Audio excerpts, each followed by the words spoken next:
think the business picked up really well, and then the war happened. The Vietnam War, yeah.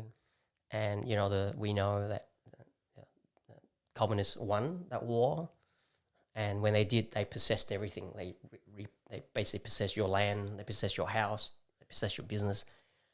So mum and dad didn't really have anything. They couldn't. Again, they just went back to poverty. So that time, after they came in, I was born maybe years later, and they didn't even have money to buy milk for me. Wow. And so I remember mum telling me we bought whatever milk we bought for you even had maggots in it. So I drank basically rice water growing up. That's why I always say to Sam, that's why I'm not big and tall. never had the nutrients,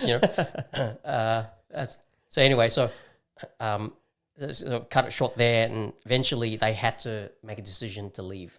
They couldn't live there. So a neighbor eventually invited them to escape on a boat. What year was this roughly? That was in 1981. Yeah, 1981. This is long after the war. Yeah, it was long after the war. They tried to make a living, but just couldn't. Yeah.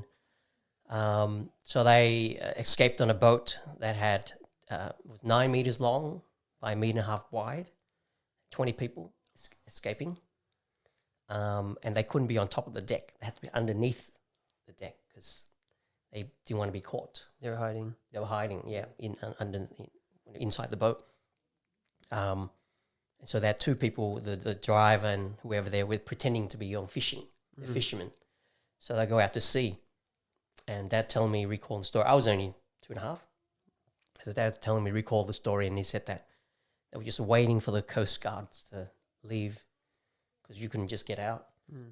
And they were saying that all of a sudden the clouds got dark and it's just a heavy pouring rain. And so the guards ran away, and they managed to get out. Where were they heading? We're heading to Thailand. Thailand, okay. Yeah, because there was a refugee camp there. Yeah. With a lot of the Western countries accepting people. Right. So we got it there, and the first incident was they got into some sort of rip in the sea, and the boat got caught into it. And Dad was saying, everyone's just praying, praying to Buddha, praying to whoever they believed in. Was that your family background? Buddhist? Yeah, Mum, Dad was Buddhist, grew up Buddhist, but Dad always knew that God was more than Buddha. He didn't know who he was. He just knew he wasn't Buddha. Yeah. And so he prayed as well. And this is him recounting the story to me, and he's saying, he said, I did this. He said, I don't know who you are, God, but whoever you are, just have mercy on my family. I have young kids, and he said that for whatever reason, he said the boat somehow got out of the rip by itself, and was caught out of the storm. And so that was an amazing story, and then he said it was, again, a few days later, one guy was actually asleep, and when he woke up out of his stud, he broke one of the planks in the boat. And so the boat started to split, and they was just having water started coming in. And the boat, my dad said the boat would just open and close, open and close, open and close. And so everyone was trying to barrel water out, and wasn't much help. You either get the elderly, you got the young, you got my brother was literally seasick to the point of almost being dead. And they're all on top of each other pretty much. I mean, yeah, that's right. 20 people in 9 Yeah, meters. 20 people. Yeah, very cramped. Yeah. So the captains was trying to fix the leak or the boat, and everyone else trying to barrel water out. So again, we're in a situation where it's just literally life and death. So Dad prayed and said again, same thing. God, really just have mercy on me. Have mercy on my family. Really have young kids, and they just kept bailing water on and on overnight, all night. Didn't sleep, and then the next day, a cargo ship went through. saw them and picked them up.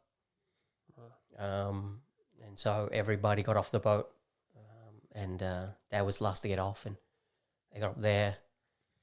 For whatever reason, I just recall that image, even though I was very young, maybe 3 then, but just somehow I have this image that just water. That's all I remember, this image of water. Anyway, so what happened is after everyone got off, the boat just did a sort of a circle and it sunk. It's like, wow. Yeah. And so then the cargo ship took us to Thailand, a place called Songkla. I actually Googled it. It's quite interesting. It's actually refugee camp. And Is it still on there now? No, they closed in, I think, 1982. Okay. And so we were there, and that's when my parents applied to come to Australia. And that's where my dad began to believe in Christ. So he went to the missionaries there, had missionaries there. And he actually got baptized in the sea in Thailand. Yeah. Oh, that's amazing. Yeah, it is.